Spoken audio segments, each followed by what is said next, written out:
good day wherever you may be. Welcome to Observations. I'm here with Kirk. We may have Scott participating from time to time between other program responsibilities.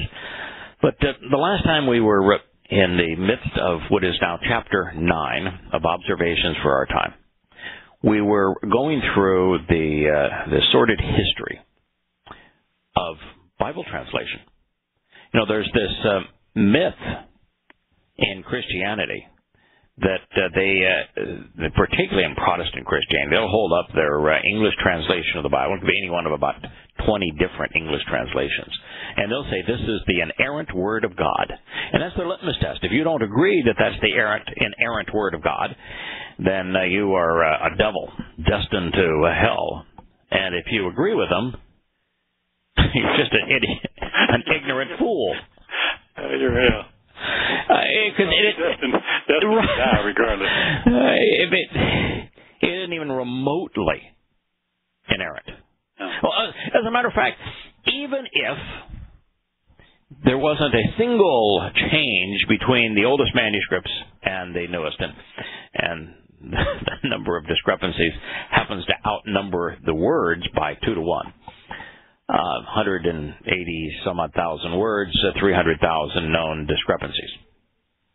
But beyond all of that, if you didn't have that problem, you've got the internal conflict of Paul's 13 letters, Hebrews and Acts, which comprise half of the Christian New Testament, which is an absolute conflict with the rest of it. And you have two eyewitnesses that were not eyewitnesses. Oh yeah. You've got two of your alleged gospels that were written by people who were not there. They're hearsay. Their testimony wouldn't even be allowed in any court in the world. No. Because at very best, Mark and Luke are hearsay.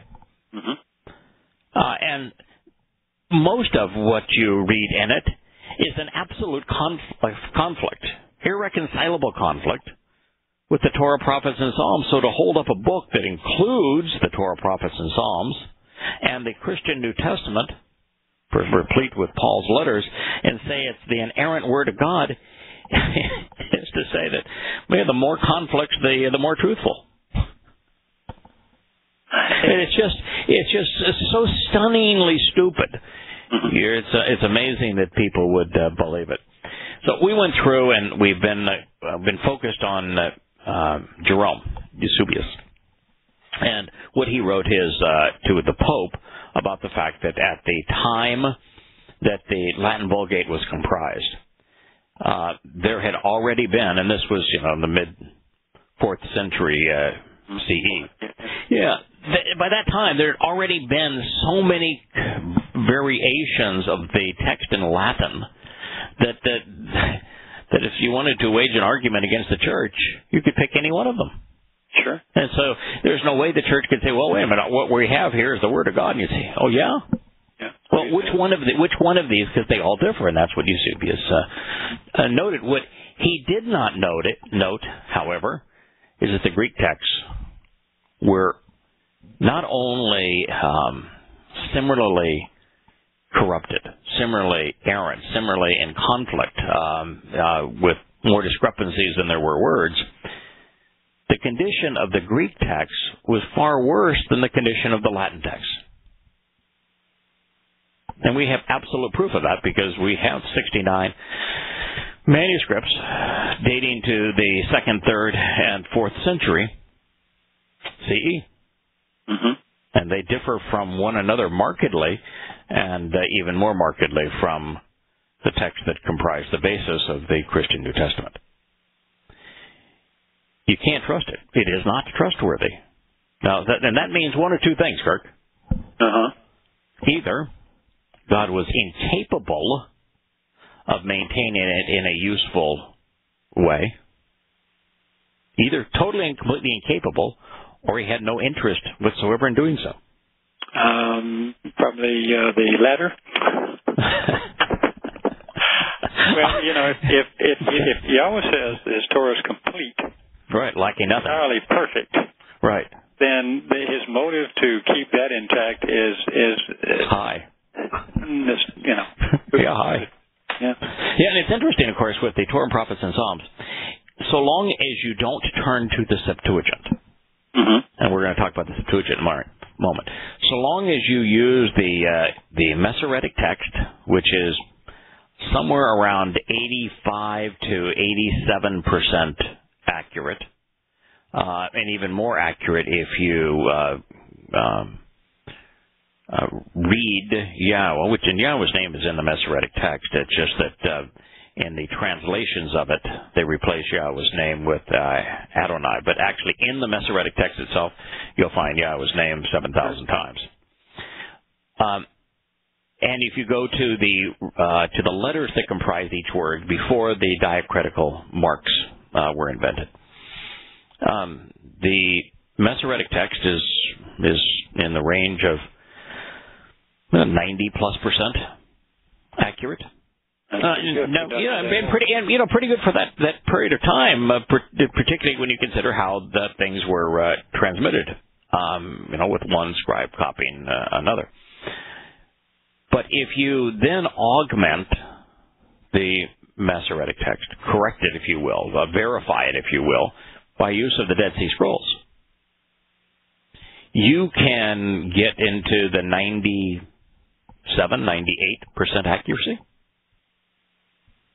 And then, if you apply that same rule, which is you go to the 22 Hebrew letters that comprise the words, and you ignore the diacritical mark, so you look at every word that could be scribed using those letters, and you then allow your knowledge of who Yahowah is and what he has previously said, and the context to dictate which of those words he meant to convey, now you can get 99.5%. Well, let me suggest that even if you, in addition to all that, if you viewed it and studied a little bit about the difference between a philosophical language and a concrete language, and did it from that stream where everything actually means something, not correct, then you've got to be in the 99%. You're so close, you can't get lost from there. Yeah, and by the way, you really don't need all of it. You have more than you need. Now, because Yahowah explains his purpose and his plan so many times, in so many places, in so many different ways, and it's always the same plan,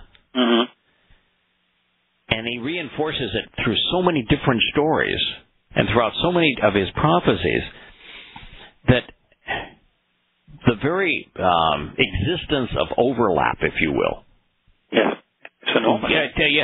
Means that if you're 99% everywhere, but you've told the same story 100 different times, you can certainly extrapolate. At that point you're 99.99%. Vastly more than you need to know who God is and what He's offering. But that is not even remotely akin to what happens if you rely on the Greek. Not a single one of Yahowah's prophets, including Yahowah and Yosha, nor any one of the disciples, to the best we can tell, spoke Greek. Now, there's a possibility that Yahuchanan spoke Greek. Don't know that. We know he wrote in Hebrew. We know that he was fluent in Hebrew. We don't know if he spoke Greek. And we know that Yosha never spoke Greek. No. So even if you had an original Greek manuscript, it would already be variant from what was said by the nature of the language, sir. Yeah, it's a translation. One of the great examples is that the Greek translation of the statement that Yosha made, that is misunderstood and mistranslated as "upon this rock I will build my church." What he actually said was upon, which is al, rock eben, this would follow it, which was zeus. I will build is bana ani, my invitations to be called out, mikra ani. And when you look at even the Greek translation, it becomes obvious that's what he said. Particularly when you then convey the Greek into the Hebrew that he spoke. And how long did it take you to figure that out when you first approached it? You know, it was obvious right from the get-go that there was something special about Matanya. Mm-hmm. That when you wanted to know something about what Yahowah said and did, the only really reputable place to go, the one place that you could go and understand what was actually said and have very few extraneous things tossed in that didn't belong, was Matanya. It wasn't perfect, but you could tell just the way it was written, that it was written in Hebrew. It was written in the same style, originally in the same language that we'd been studying in the Torah, Prophets, and Psalms.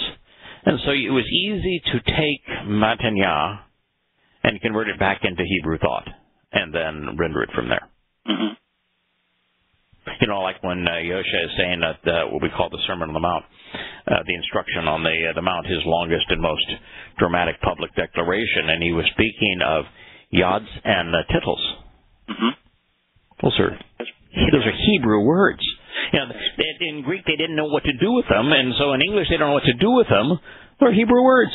Yeah. The yod is the smallest letter, but the most important of all Hebrew letters.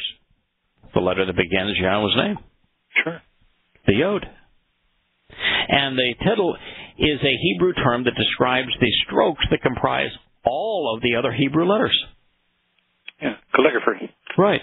So he's saying not a yod or a tittle, not the smallest and yet most important Hebrew letter, and not any stroke that comprises any of the Hebrew letters in the Torah and prophets will be done away with so long as the heavens and earth exist. Well, it's profound. That should frighten any translator. It should, because now you've been put on notice that not only can't you, now you know that there cannot be a New Testament. Mm-hmm. Now you know that the Torah has not been done away with or made obsolete or replaced. Now that's for certain, but it also means you better pay attention to the Hebrew. Yeah. Because he didn't say the Greek letters. No, he's not talking about the New Testament here. Yeah. He's not talking about Gospels or Paul's epistles. In fact, in that Sermon on the Mount, he absolutely destroys Paul. You know, he says anybody who would negate the Torah will be called lowly and little in the kingdom of heaven. What does Paulus mean? Lowly and little. There you go. When he said that was talking about the people that call him Lord, Lord, that none of them will be allowed into the kingdom of heaven. What animal did he say was going to fool most people? It's always the bull. No, the wolf. A wolf in sheep's clothing. I'm talking about him. Yeah. When did he say? You're talking about Baal. Yeah. He's said specifically the Baal is the Lord, but no, he said that a wolf in sheep's clothing is the one that's going to fool even those who are called out. Right. That's the tribe, and he's right. The one. Yeah, that's right. The most famous person from the tribe of Benjamin, which is the wolf, is Paul. But of course, in Chabauk, 660 years, explaining that number, before Paul wrote his first letter, the one to the Galatians in 52 CE, Yahowah said that Shaul, Paul's given name, will be the plague of death. Yeah. And then made certain that we would understand in the prophecy that this is who he's talking about, what he would say, and when he would say it.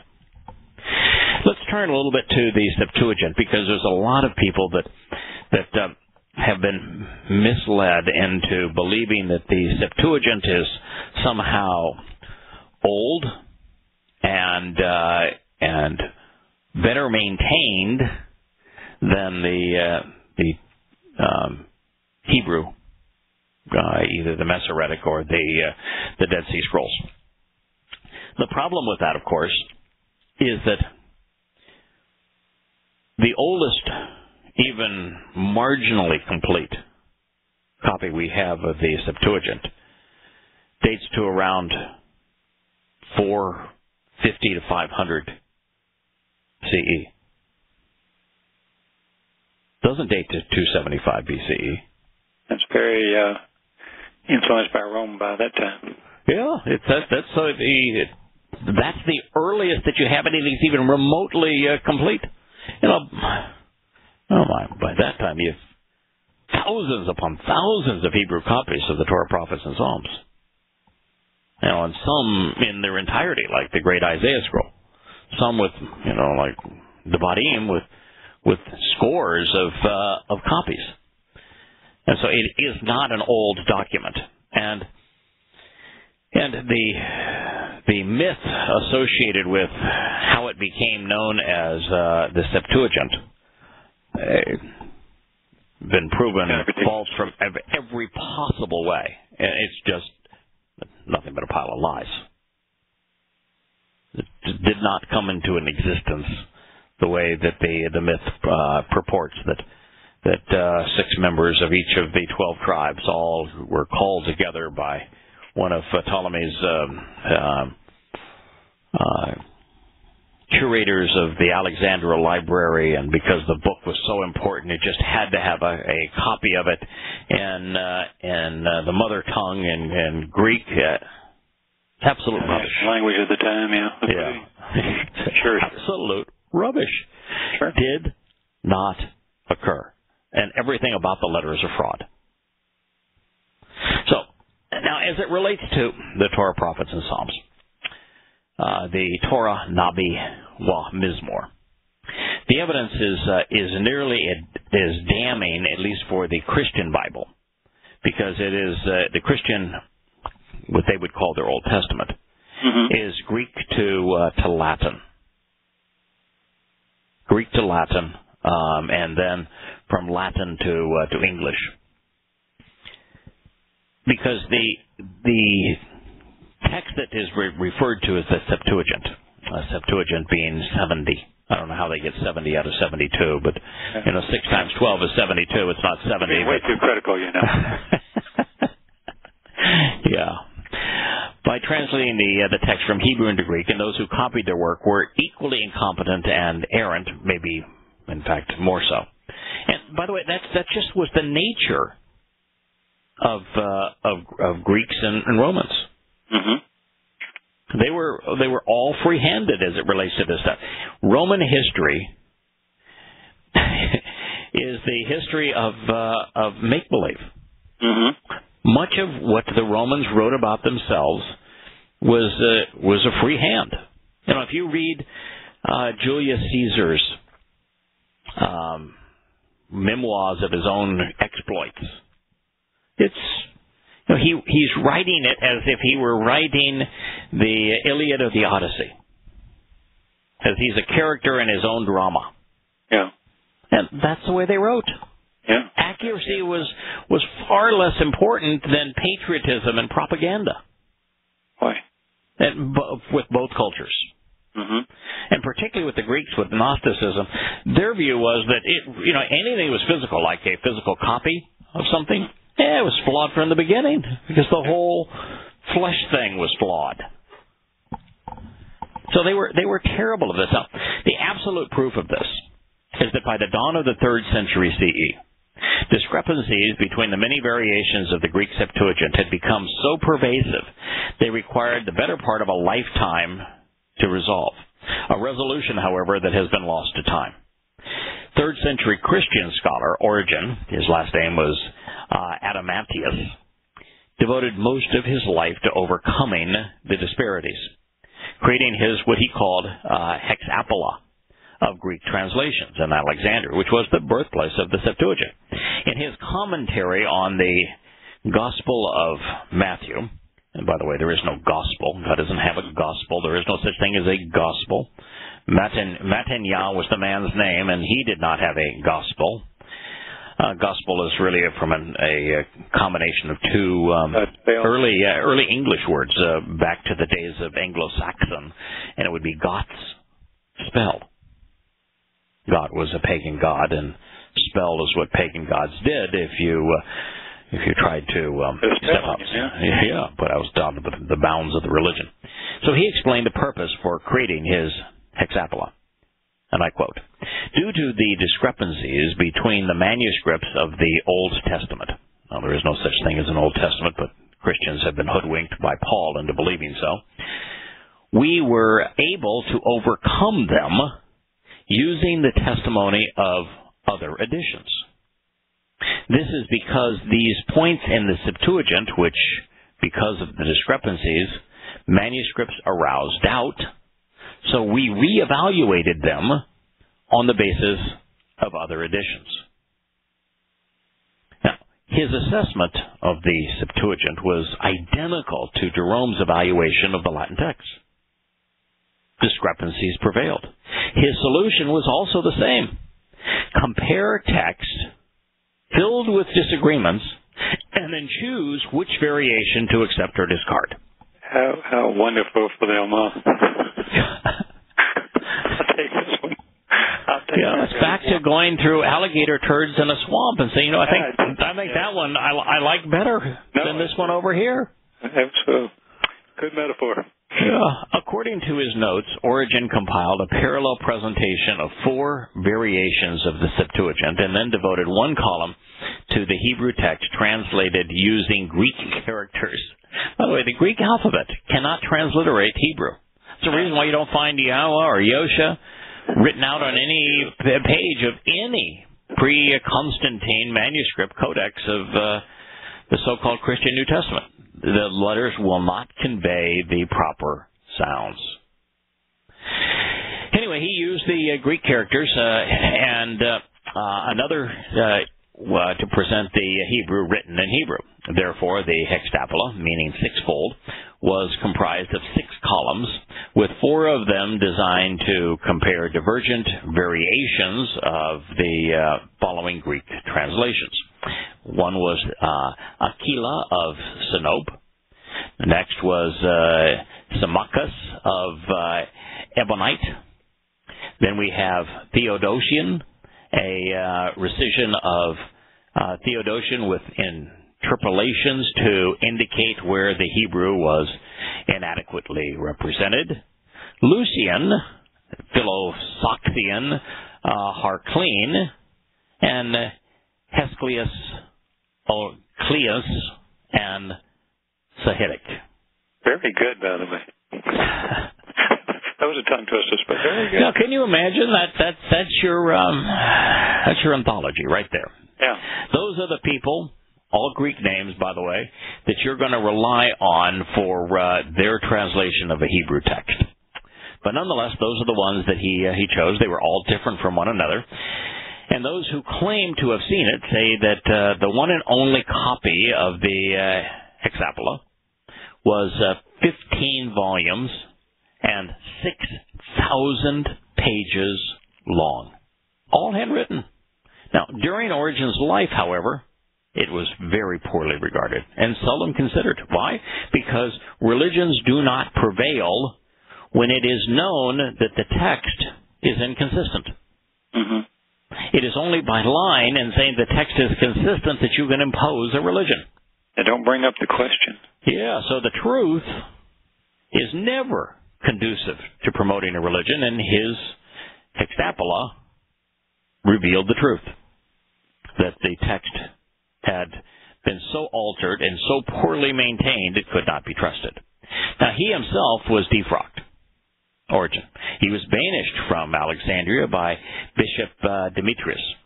He fled to Israel, where he was then tortured by Emperor Decius. Upon Origen's death, the lone copy of his hexapla was hidden away in the library of the bishops of Caesarea, collecting dust for centuries. Then it was destroyed during the Muslim invasion in 638 CE. So all the discussion of the hexapla does for us is the surviving letters regarding it and the one eyewitness to it proves that the text of the Septuagint was already so variant, had so many discrepancies by the end of the 3rd century, it could not be trusted, and that the only attempt to mitigate this problem was destroyed, and the person who did it was tortured to death. So while he may have been have miraculously created a somewhat viable amalgamation from conflicting texts, which is doubtful, his Hextapla was not available to Eusebius, Jerome, and apart from its possible influence on the Codex Sinaiticus, his devotion to rectifying the propensity of Christian translators and scribes to err accomplished nothing. Other than to demonstrate that by the late 2nd century CE, the Septuagint was a wholly unreliable resource. As for the lone potential beneficiary, the Codex Sinaiticus, it was deliberately hidden in St. Catherine's monastery. She would be Constantine's mama in the Sinai Peninsula. It was not discovered until the 19th century, when its contents were quickly dismembered and scattered around the world. It wasn't until the late 20th century that the Codex was made available to textual critics, which is to say, apart from proving that the Septuagint was unreliable, the Hextapla project was a complete and utter waste of time.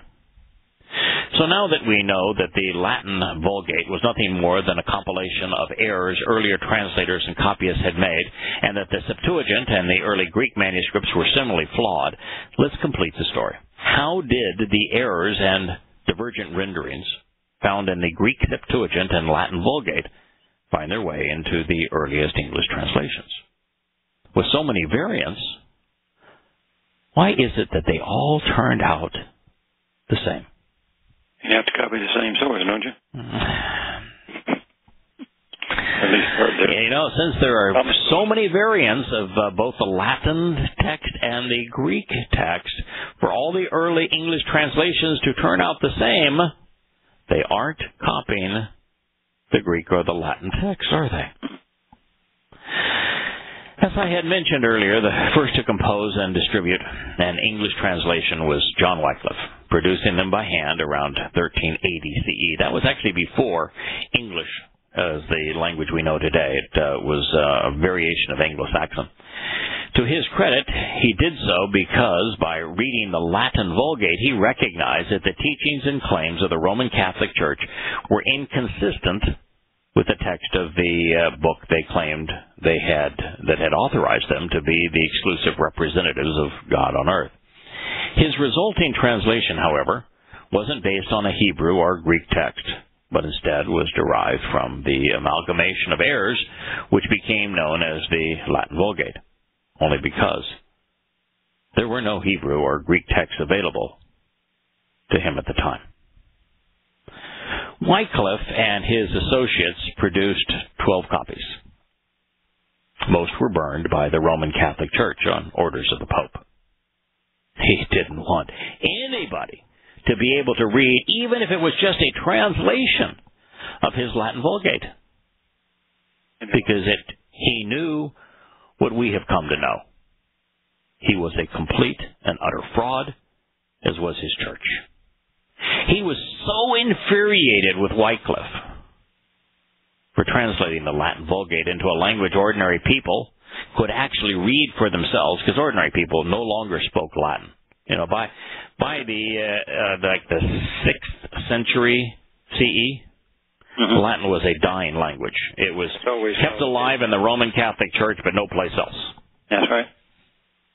So Wycliffe was banished as a heretic. His crime, of course, was translating the Christian New Testament. And 44 years after his death, another pope had his bones dug up, crushed, burned, and then scattered.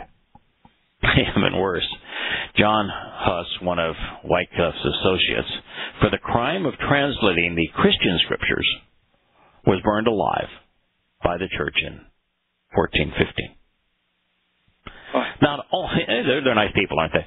Not only, well, I guess that's their version of enlightenment. Yeah. That's fun. Yeah. Not only was the prescribed penalty of the church for anyone possessing a non-Latin Bible death, the Pope used Wycliffe's translations to kindle the fire around John Huss. What a nice touch. God, what a nice touch. That's just like Hadrian with the. I'm going to wrap anybody that could read or write Hebrew. I'm going to write a copy of the Torah around them and burn them alive in it. If you are among the 1.2 billion who call themselves Roman Catholics, if you had a conscience, you'd be ashamed. In 1490, Oxford professor and physician Thomas Lennar, after reading the biographical accounts in the Greek New Testament and then comparing them to what he had read in the Latin Vulgate, concluded that they were so different they could not have come from the same source. He was right. Then in 1516, the situation went from bad to worse. The precursor to the intellectual fraud and religious hoax known as the Textus Receptus was perpetrated on an unwary public by Desiderius Erasmus Roterdramus, and he himself was a living contradiction. He was a celebrated Dutch humanist. He was a homosexual who was known to have affairs with his colleagues and students. Way ahead of his time, I guess, in that regard. He was a Catholic priest devoted to the Pope as a secular humanist. And he was a critic of the Catholic Church. He was a Latin scholar and a Protestant antagonist and protagonist. Yeah, he's kind of more schizophrenic, isn't he? Yeah, it sounds like that. Oh, not yes, I know. Yeah, he sounds a lot like the fellow that is discussed in Yahowah 10 called the Assyrian, who was schizophrenic as well. He was modeled after Satan. The moment he had mastered Latin to his satisfaction, he attempted to replicate Eusebius's or Jerome's work, and in 1512 collected every Latin manuscript he could find to create his own edition by consolidating divergent texts. Of it he wrote, "It is only fair that Paul should address the Romans in somewhat better Latin."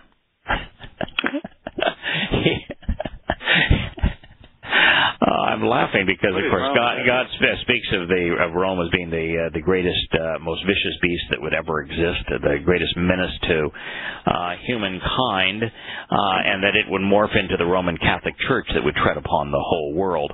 And, of course, Yahowah called Paul the plague of death.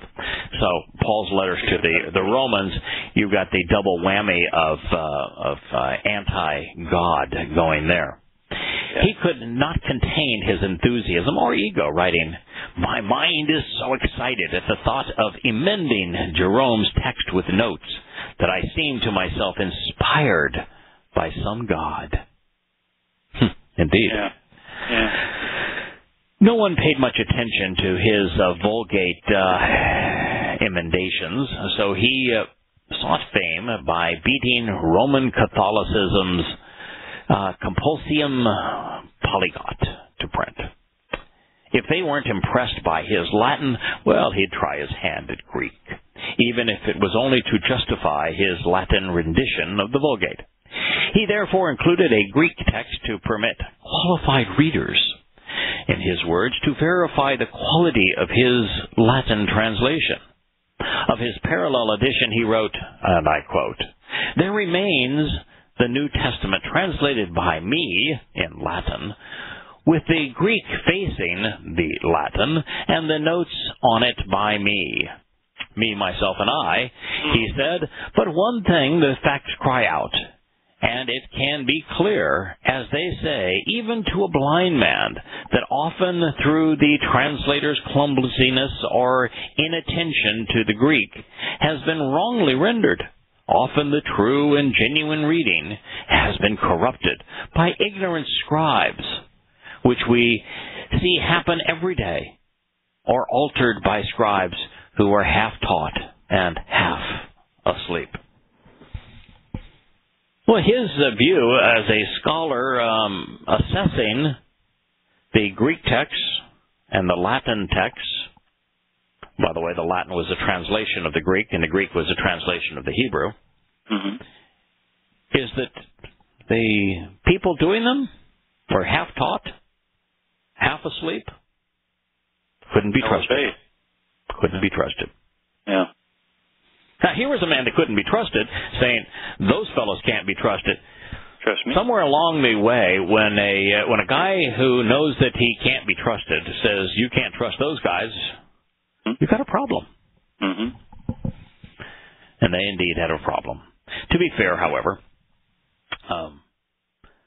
the fact is that nothing had changed. His assessment mirrors the assessment of Jerome, whose text he was now attempting to correct, albeit more than 1,000 years thereafter. Nothing changed. What had begun poorly was now in shambles.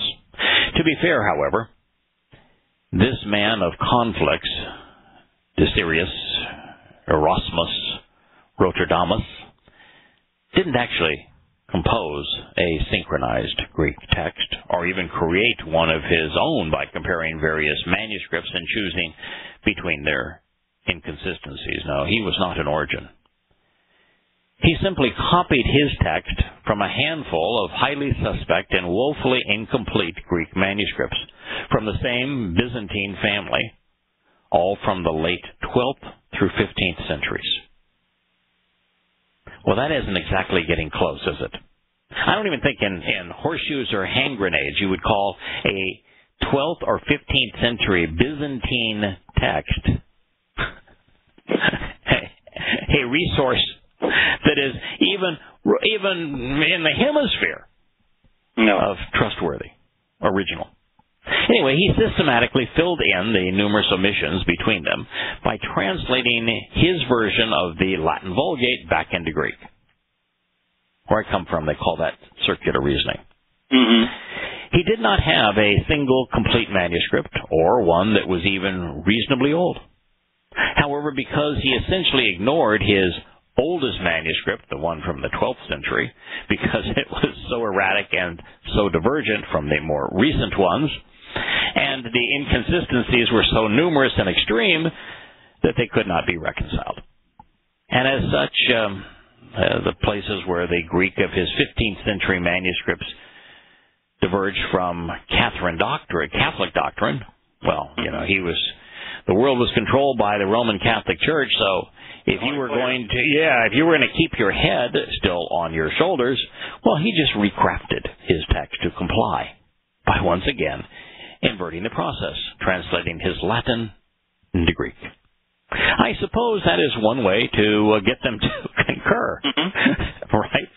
With errors and composed using circular reasoning, he rushed his compilation off to his partner in crime, publisher Johann Froben. Even then, it omitted sections of 1 John, Acts, and Revelation, and included portions of John that should not have been there. For example, the 8th chapter that was added in the 8th century. This sleight of hand didn't actually beat the Complutense Polyglot to press, but it was better marketed. They called it the Novum Instrumentum Omni. Wow, that's the impressive. New Testament revised and improved. New Testament. Isn't the New Testament already a revision? Yeah, isn't it already a revision? So this is the revision revised, and the revision improved. And then they quickly added the comma ioninum after publication by translating the Vulgate's version of 1 John 5, 7, and 8, all to satisfy his Catholic colleagues. He had been right to exclude it, but wrong to add it. 1 John 5, 7 through 11, while essential to Catholic doctrine, cannot be found in any ancient manuscript. Oops. The same is true of John 8, 1 through 11, which was part of his late Byzantine manuscripts, but cannot be found prior to the 8th century on any manuscript. That's the let him who was without sin cast the first stone. Didn't happen. Wasn't said. Can't happen. No, couldn't happen, as a matter of fact. Thereafter, Erasmus translated Paul's conversion experience from his revised Vulgate. The subsequent editions, in them, Erasmus used the Compulsentium Polyglot to correct his text, particularly in Revelation, where he only had access to one highly flawed and incomplete 15th century text. But unfortunately, he could no longer remember which passages he had reverse engineered out of the Latin, leaving much of Revelation uncorrected. As time wore on, in 1533, prior to his 5th edition of this monstrous work, a Catholic scholar named Sepulveda informed Erasmus that the oldest Vatican manuscripts differed from his text in favor of the Vulgate, citing 365 material variances. Oops. Oops, yeah. Yeah, there's only one place where Erasmus's Greek appeared superior to the Vulgate, by agreeing with Codex Vaticanus, a 4th century manuscript that was the spelling of the name of an island mentioned in Acts 27:16. That is to say, his Textus Receptus was a giant step backwards, not forwards. Sepulveda later accused Erasmus of altering his Greek translations to accommodate his rendering of the Vulgate, in essence saying he was a complete fraud. Yeah. But undeterred... Now, go ahead. I'm just saying, is there any chance whatsoever that a theologian student, one of these theology schools, could not find this information and know this? Because, I mean, I've read half of this years ago and couldn't put it all together the way it's put here, obviously. But most of this stuff is rather easy to find. All of this stuff is easy to find. Yeah. Understanding it is not. You can find it all. What you're not going to find is the pejorative attitude that you and I are taking to it. Yeah. You know, I'm mocking them because they stuff, but I didn't know what to do with it. Yeah, I'm mocking them because deservedly so. And so you're not going to find in any of the historical evaluations this mocking tone. But all of the facts are the same. The facts are the facts. You're not entitled to facts. But if you exercise good judgment regarding facts, then you will expose and condemn. You will mock those who deserve to be mocked. Well, and in fact, that's the only moral response to any of this. This was an absolute, unmitigated fraud perpetrated on Christendom. It deserves to be exposed and condemned, and those who perpetrated the fraud and those who believe it, they ought to be laughed at. Mm-hmm.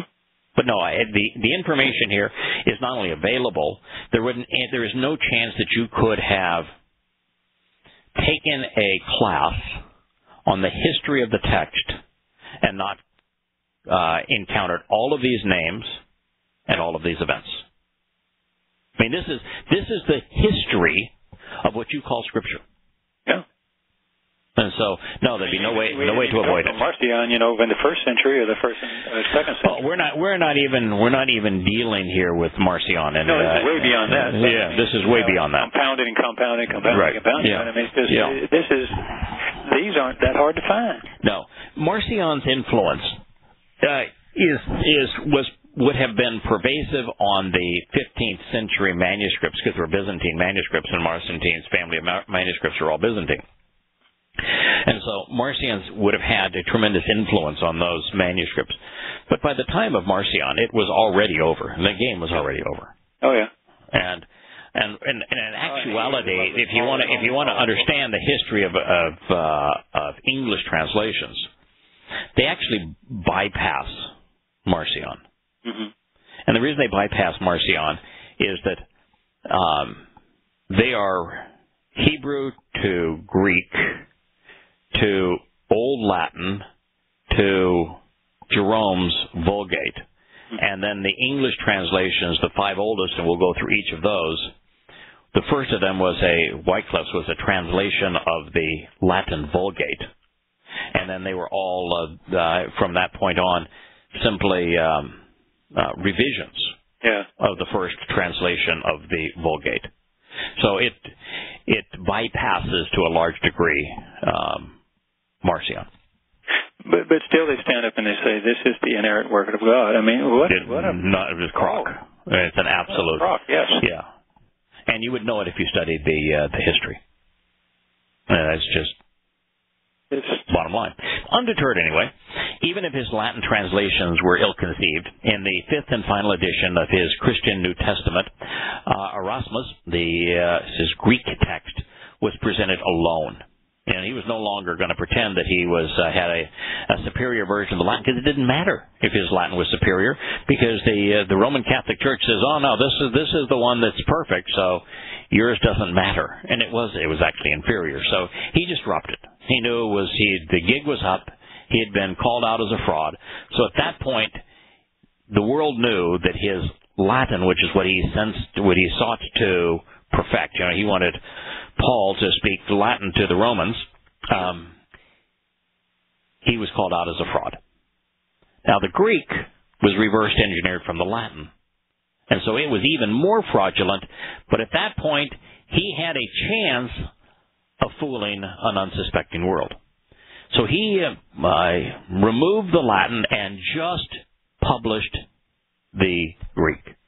And he called the Greek the Textus Receptus.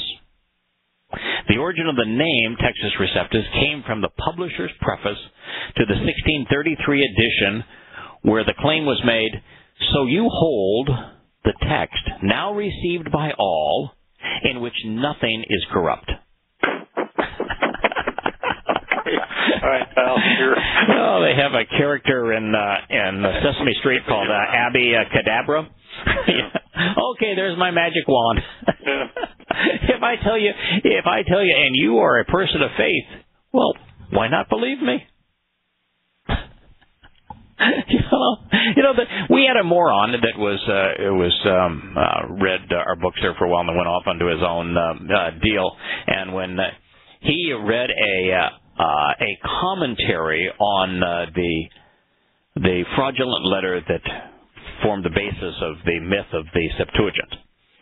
So the myth of the Septuagint is a completely fraudulent letter. The guy who's allegedly wrote it and was seeking to put it together, he wasn't even in charge of the Library of Alexandria. He'd been exiled before that. Long to recall. Yes. So, but anyway, there about another 300-400 years later, some folks in Asia Minor wanted to make the Septuagint somehow magically appear wonderful and perfect. So they came up with this myth that each of the translators went into to different rooms. They never communicated with each other. They had this mythical period of time that they did their work, and they all came out, and there wasn't a single error or difference between them. It's a miracle. That's what it is. It's a miracle. Well, fairy dust. That is what was called here. We're going to put fairy dust on this fraud, on this collection of alligator turds. In actuality, it was complete fraud from conception to purpose, from execution to composition. But such is the nature of Christianity, a religion comprised of commingling errors. As an interesting aside, Martin Luther wrote a letter to Erasmus stating, "Free will does not exist because sin makes human beings completely incapable of bringing themselves to God." Well, Martin Luther. Yeah. Sorry, pal. What he wanted, of course, was that everybody else is stupid and I'm the enlightened one. So without guys like me, no one could know God. So you need me to interpret God for you. Yeah, what's the difference between that and the Pope?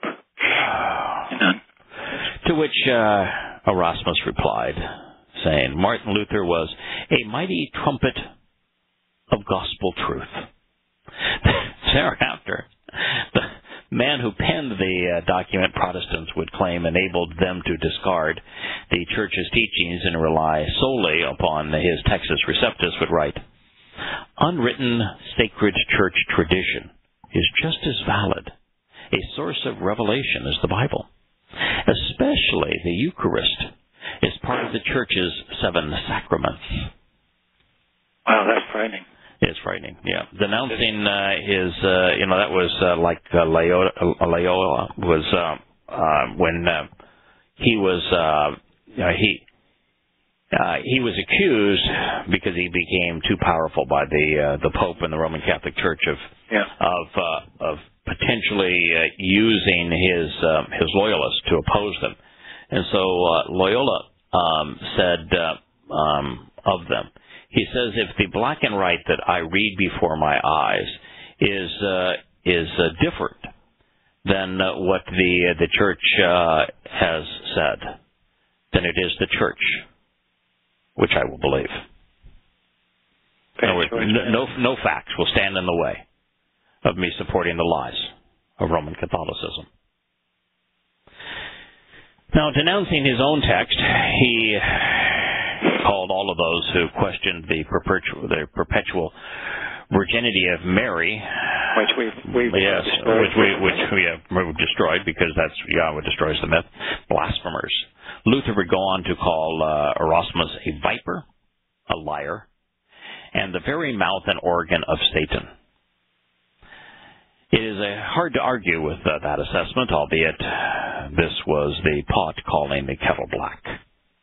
True to form, with his inclusion of the Latin Vulgate in early renditions, Pope Leo X dismissed Erasmus's project, saying that it was a fable of Christ. He said the fable of Christ was quite profitable to him.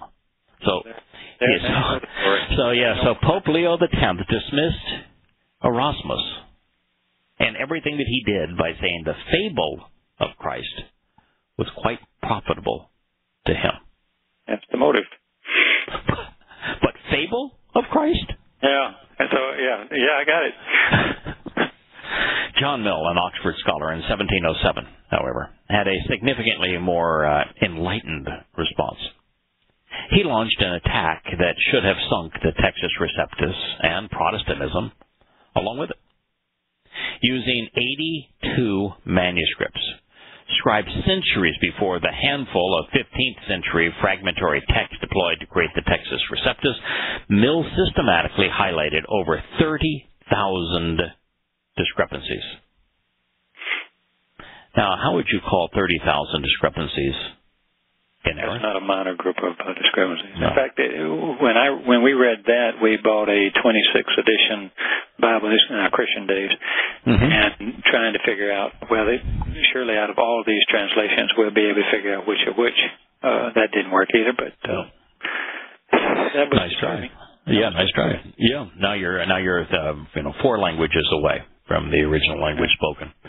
Over time, especially now that we have unearthed 69 much older pre-Constantine manuscripts dating from the early 2nd century to the late 3rd century, the list of discrepancies between the relatively recent blending of popular Greek texts known as the Nestle-Aland. Now, the Nestle-Aland is hugely affected by Marcion. And the earliest witnesses has grown to almost twice the number of words contained in the Christian New Testament itself, 300,000 versus 180. The problem is so enormous in scope. And by the way, a lot of Christians will say,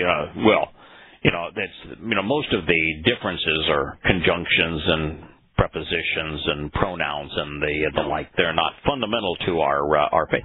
Listen, if you've got 300,000 variances out of 180,000 words, it does not matter how insignificant most of them may be. There ain't that many conjunctions. It's got to be some... No. Yeah, and it's... Come on, guys. Think. Think it through. Try truth occasionally. Yeah. If the truth doesn't work for you, you ought not be promoting what you're promoting. Now, this problem is so enormous in scope and consequence, it's not surprising that Christian clerics sweep the evidence under the doormats of their churches, hoping that no one learns the truth. For if they did, the reliability of the New Testament, the lone source of credibility underlying Christianity, would be vanquished. Now, the credibility of the Christian New Testament ought to have been vanquished just by the irreconcilable conflicts between it and the previous 80% of the book they're lugging around. Yeah. But that would require an informed and rational person. Yeah, that's correct. And might be able to think, be willing to think. Returning to the progression of English translations. In 1526, William Tyndale, probably heard that name before. Mm-hmm. Yeah, William Tyndale, yeah.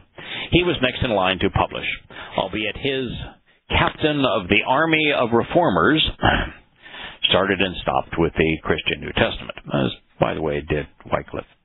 We don't have any interest in knowing what that old God had to say, after all. Nevertheless, his publications were burned by the Roman Catholic Church as fast as they could be confiscated. The religious body accurately, though hypocritically, claimed that it contained thousands of errors. Anyone caught hiding, holding, or reading Tyndale's translation was burned at the stake, executed. Yep. Only 2 copies are known to have survived the torch. Subsequently, Tyndale himself was betrayed by a fellow Christian. He was incarcerated and tortured by the King of England. He used the implements he had confiscated from the Roman Catholic Church to torment the translator for 500 days, ultimately burning him at the stake in 1536. How do you get there in your brain to do that? I understand. Just if you just execute him, that's fine. I mean, that makes, if that's the way you're going to be. But you torture somebody for 500 dang gum days. How could you do it? I don't even know. How do you come up with ideas to torture? And that was, that stuff you wrote recently. I'm thinking, how do you come up with this sickening stuff? Yeah. In the 18th chapter, and I should probably, I'll go back and have a lead into this paragraph, but God was talking about the Assyrian, which is Satan and his little minions, and it was talking about the fact that their goal is to perpetrate death and destruction, that they are sadistic, and so it just dawned on me, maybe I should let people know there's been lots of these sadistic people. Yeah. And so I in a long paragraph I listed 20 of them. Yeah, probably. And I put in parentheses maybe a sentence for each of them that listed some of what they did. Yeah. And it's pretty graphic. Yeah. Matter of fact, I would say that the ones that tormented the fewest number of people, if you were only killing hundreds of people versus millions of people, you were a piker on this list. Those were the ones that were the hardest to read. It's always been my conclusion, Kirk, that if you tell people that in the first 100 years of Islam, close to half the people on the planet were murdered by Muslims. Yeah.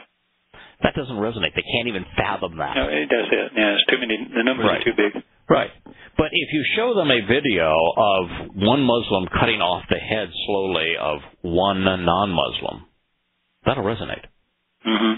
If you show one little girl that is being sold as a sex slave, and you hear her story of torture and torment, that will resonate far more than the, Tamerlane, may have killed 100 million people. Mm-hmm. But it's the individual story that is the most painful to consider.